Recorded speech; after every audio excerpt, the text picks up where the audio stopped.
अस्सलाम वालेकुम, कैसे हैं आप सब लोग। तो आज मैं आपको जो है ना वो एक्स्ट्रा लार्ज साइज़ का कैप्री पैंट बनाना सिखाऊंगी।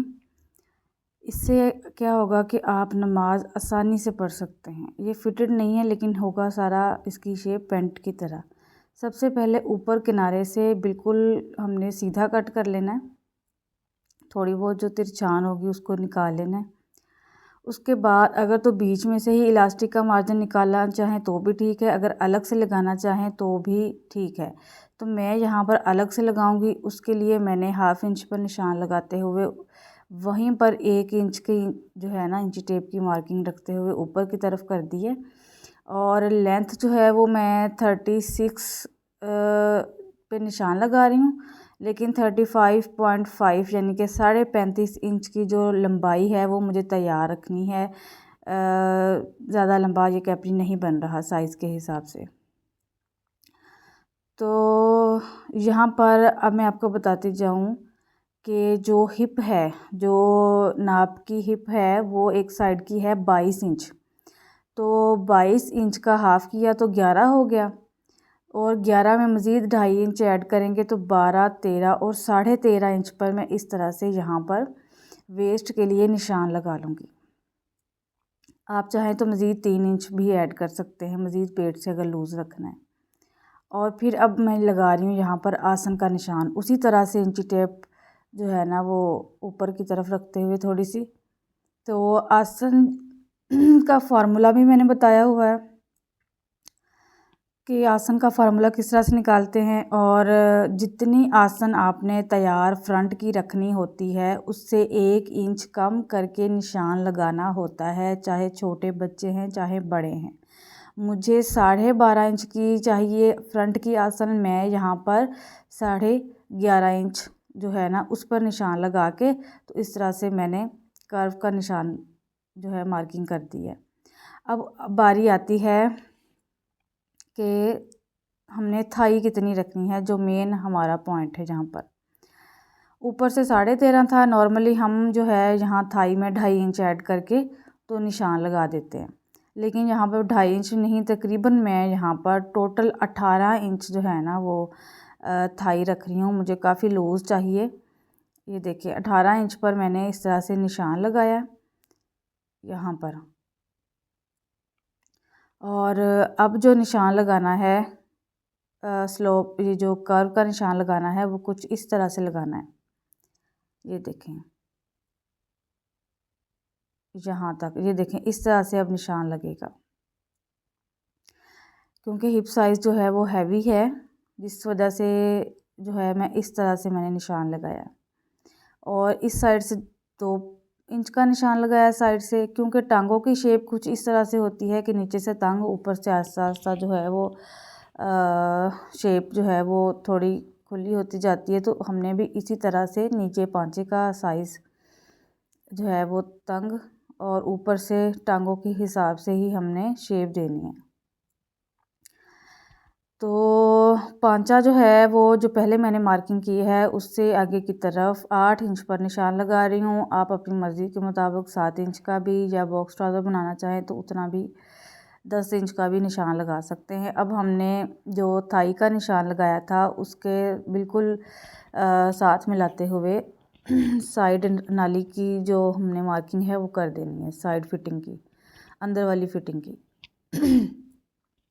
अब साइड से कटिंग कर दिया, नीचे से पांचा कट कर दिया, नीचे अलग से कपड़ा फोल्ड करके लगाऊंगी, या कोई भी डिज़ाइनिंग भी की जा सकती है। अब ये आ गई हूँ इस तरफ आसन की तरफ। आसन की शेप जो है वो मैंने कुछ इस तरह से दी है। अगर आपको इस तरह से शेप नहीं देनी आती तो आप थाई से और ऊपर वेस्ट जो हमारी कमर का निशान लगाया था बिल्कुल सीधा तिरछा भी रखते हुए निशान लगा सकते हैं, वो भी बिल्कुल ठीक होगा हैवी साइज़ के लिए। और ये मैं अब करती जा रही हूँ नाली की कटिंग। एक हिस्सा तो यहाँ पर कट कर लिया फ्रंट का। पैंट किस तरह से पैंट की कटिंग होती है, पैंट कटिंग, पैंट ट्राउज़र क्या है, कैप्री पैंट क्या है, मैंने डिटेल के साथ पैंट को दिखाते हुए कटिंग की है, स्टिचिंग सिखाई है आपको, उसका जो मैं थंबनेल साइड पे दिखा दूँगी। और जो है ना आप पूरी वीडियो ज़रूर वॉच करें, आपको समझ आएगी कि कैपरी पैंट या कैपरी ट्राउज़र किसे कहा जाता है। अब इस तरह से अब हमने अपने फ्रंट के 2 हिस्सों को बिछाना है कि साइड से 3 इंच का मार्जिन जो है ना वो रहना चाहिए। नीचे से बिल्कुल सीधा कट कर दूंगी, यहाँ साइड से भी बिल्कुल साइड के साथ हमने एक ही जितना जो है ना वो कटिंग कर देना। अब बारी आती है कि ये देखें, अब ये वाला हिस्सा हम बढ़ा कर क्यों रखते हैं। पहले तो आपने बिल्कुल कर्व के साथ साथ इस तरह से निशान लगा देना है, जिस साइड पर भी जा रहा हो। तो मैंने ऐसे नीचे की तरफ में ना निशान लगा दिया। अब इस कोने से आगे की तरफ मैं 3 इंच पर मार्किंग करूँगी।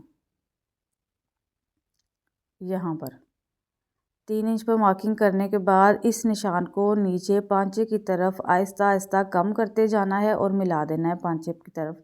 पांचे से तकरीबन 1.5 इंच का जो है ना वो चौड़ाई है, और ऊपर से आहिस्ता आहिस्ता बढ़ते बढ़ते जो है ना वो 3 इंच हो जाएगी। और अब आते हैं बैक साइड की तरफ।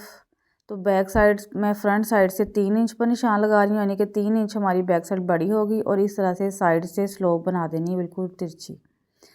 और यहाँ से आगे की तरफ भी मैं 3 इंच पर निशान लगा रही हूँ, क्योंकि हिप साइज़ हैवी है।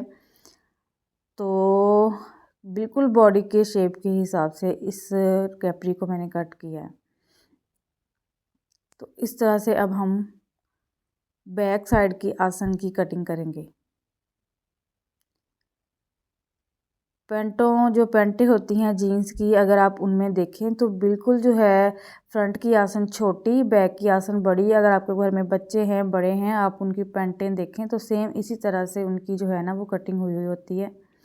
तो क्योंकि जो कपड़े पर अगर हम ये करें तो कपड़ा तो स्ट्रेचेबल या इतना मोटा नहीं होता कि इतना फिटिंग कट कर सकें और बाद में उसको वेयर कर सकें, पहन सकें। तो इस वजह से हमने कपड़े पर जो कि पैंट की शेप देनी होती है वो हमने बहुत लूज़ देनी होती है। जिन औरतों ने काम करना है, घर का नमाज़ पढ़नी है, तो उनके लिए हम फिटिंग में कैपरी पैंट नहीं स्टिच कर सकते, वरना उठने बैठने में वो फट सकता है और उठते बैठते हुए या बैठते हुए टांगों से भी ऊपर उठ जाता है अगर हम बहुत फिटिंग में सिलाई करेंगे। अब मेन कटिंग तो हमारी कैपरी की हो चुकी है, आप देख सकते हैं। अब बारी आती है ऊपर के बेल्ट की।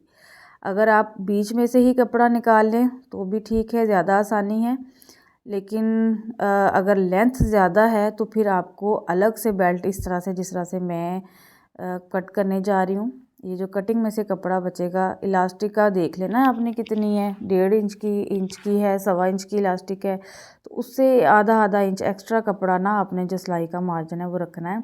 मेरी 1 इंच की इलास्टिक है, 1.25 इंच की, तो मैं इस तरह से तकरीबन जो है ना 1.25 इंच पर मार्किंग करके 2 इंच पर तो पट्टियाँ उतार लूँगी। चाहे लंबी पट्टियाँ एक ही दफ़ा में उतार लें, चाहे जो है आप इस तरह से छोटे छोटे पीस जॉइन करके तो ऊपर जो है ना हम बेल्ट लगा लेंगे। और ऑल अराउंड इलास्टिक लगाऊंगी, तकरीबन जो है ना मैं 27 इंच की इलास्टिक लगाऊंगी टोटल। मैंने जो कटिंग की है वो 1.5 गज़ कपड़ा था और बर बड़ा था, इस वजह से मैंने जो है वो एहतियात करते हुए जो है ना वो कटिंग इस तरह से की है कि बेल्ट मैंने सोचा कि अलग से कपड़ा उतरेगा उसमें से लग जाएगा, नीचे पांचे पे भी उसमें से फोल्ड हो जाएगा।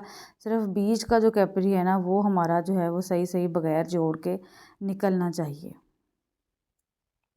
तो बड़े बर में जब भी आप बनाएं तो इसी तरह से कैपरी की जो है ना वो कटिंग किया करें। नीचे पांचे पर भी इसी तरह से अलग से फोल्ड होकर अंदर की तरफ कपड़ा लगेगा, या कोई भी डिज़ाइनिंग या शर्ट के साथ का कपड़ा भी आप ऊपर की तरफ फोल्ड करते हुए लगा सकते हैं। किसी किस्म की कोई समझ ना आई हो तो आप मुझे पूछ सकते हैं। मिलते हैं नेक्स्ट वीडियो में, तब तक के लिए अल्लाह हाफिज़।